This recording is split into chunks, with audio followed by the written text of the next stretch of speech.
hora de la mañana, ¿cierto?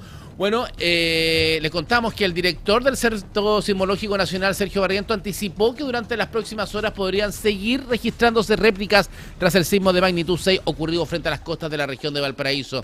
La autoridad explicó que el movimiento telúrico se originó en el contacto entre la placa de Nazca y la placa sudamericana a unos 23 kilómetros al oeste de Quintero. Barrientos indicó que este tipo de eventos suele generar actividad sísmica posterior y confirmó que ya se habían registrado réplicas de magnitud 5,2 y 4,6, ambas perceptibles para la población. Estamos conectados con Sergio Barrientos, director del Centro Sismológico Nacional. ¿Cómo estás, Sergio? Bienvenido. ¿Qué tal? Muy buenos días. Sergio, oye, un día domingo bastante movido, tuvimos, ¿cierto?, un grado 6 con una profundidad bastante baja, solamente 30 kilómetros. Eso es baja profundidad, ¿no? Sí, bueno, en realidad los temblores en general, si uno hace un perfil de este-oeste en Chile, prácticamente en cualquier latitud, encuentra que cerca de la costa y costa afuera, los temblores son mucho más superficiales, del orden de hasta 20 kilómetros, en algunos casos, o 10 kilómetros, y se van profundizando a medida que uno se interna bajo el continente, es decir, hacia Argentina. Y en la frontera con Argentina, en muchos lugares alcanzan los 110, 120 kilómetros de profundidad, e incluso bajo Bolivia, un poco más al norte, hay temblores que ocurren a los 600 kilómetros de profundidad. Entonces, es bastante, yo diría que la fuente sísmica se va profundizando, y también hay algunas excepciones que ocurren terremotos superficiales al interior de la placa sudamericana, como es la zona del Iquiñoqui en el sur de Chile, en fin, y hay otros lugares también donde ocurren estos sismos superficiales. Ahora, cuando el Centro Sismológico Nacional nos dice que el epicentro estuvo 23 kilómetros al oeste de Quintero, uno lo percibe prácticamente al frente de Valparaíso, y el epicentro fue en el mar, ¿cierto? Exactamente. El epicentro está ubicado bajo el océano, bajo el mar. Hay una zona, yo diría que la fosa que divide, digamos, las dos placas, está ubicada alrededor de unos 100 kilómetros o un poco más kilómetros de distancia de la costa hacia el oeste. Es decir, y en ese lugar, a unos 100 kilómetros hacia el oeste, es el lugar donde entran en contacto la placa de Nazca con la placa sudamericana. Y entonces los temblores tienden a ser mucho más someros, mucho más superficiales a esta distancia de la costa. Y como digo, se van profundizando a medida que se internan bajo el continente hacia Argentina, en este caso. Ahora, la percepción de nosotros, ¿cierto? Porque, por ejemplo, yo tenía a mi familia, por ejemplo, en una casa, no en altura, sino a raíz de tierra, y yo estaba en altura. Los que están en tierra y no en altura lo sienten más fuerte, ¿o no?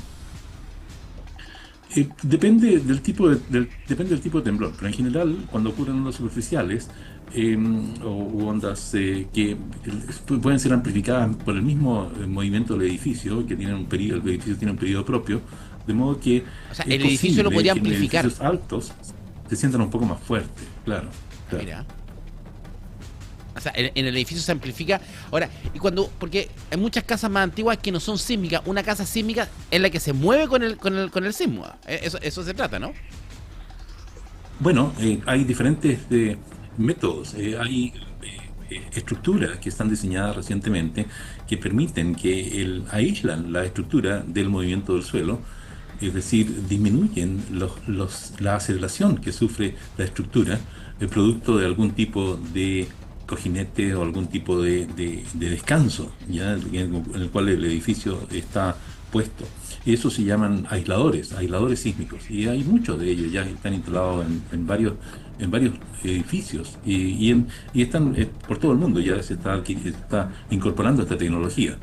Así es que en el caso de yo diría que aquellas edificaciones que son mal construidas, que han sido sometidas a estos esfuerzos sísmicos, indudablemente sufren las consecuencias de estos terremotos, y algunas de ellas no resisten, y por supuesto que no permiten que se puedan ser usadas más adelante sin una refacción apropiada. Estamos con Sergio Barrientos, director del Centro Sismológico Nacional, ¿cierto? Hablando sobre este fuerte sismo que tuvimos durante el domingo a las 17:34 grados 6, con réplicas, la más fuerte, una magnitud 5.2.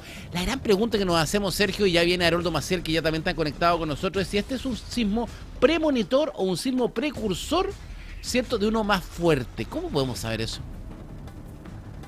Es difícil decirlo. De hecho, este mismo sismo, yo estaba revisando el catálogo que tenemos y unas horas antes hubo un par de temblores más chicos que se pueden considerar como precursores de este magnitud 6. Ahora, si este magnitud 6 es precursor de otro mayor, eso no lo sabemos, no lo podemos determinar. En Chile ocurren tantos terremotos, de hecho, digamos, si uno ve la historia sísmica de Chile de los últimos 450 años, aproximadamente hay como promedio un terremoto de magnitud 8 o superior cada 12 años. Eso es como promedio, pero ha habido momentos en los cuales los intervalos se han extendido por 31 años y no ha habido terremoto durante ese lapso. De modo que uno no puede, no hay mecanismo, no hay posibilidad, no sabemos, no tenemos un método científico que permita adelantar o conocer con anticipación cuándo van a ocurrir los grandes terremotos. En un país como el nuestro, uno siempre tiene que estar preparado por la posible ocurrencia de terremotos, ya que un 7.5, por ejemplo, puede ocurrir prácticamente en cualquier lugar y en cualquier momento en el país. Así es que nos conviene siempre estar preparados. Exactamente, hay que estar muy preparados, ¿cierto? Bueno, Sergio, muchas gracias por este contacto. Vamos a estar muy atentos, ¿cierto?, a lo que va pasando durante esta jornada, y cualquier situación contamos contigo. Así que muchas gracias por este contacto. Muchas gracias, hasta luego, que estén muy bien. Sergio Barrientos, director del Centro Sismológico Nacional, conectado junto a nosotros, ¿cierto? Y vamos rápidamente a Brasil. Ya está con nosotros Haroldo Maciel. ¿Cómo estás, Haroldo?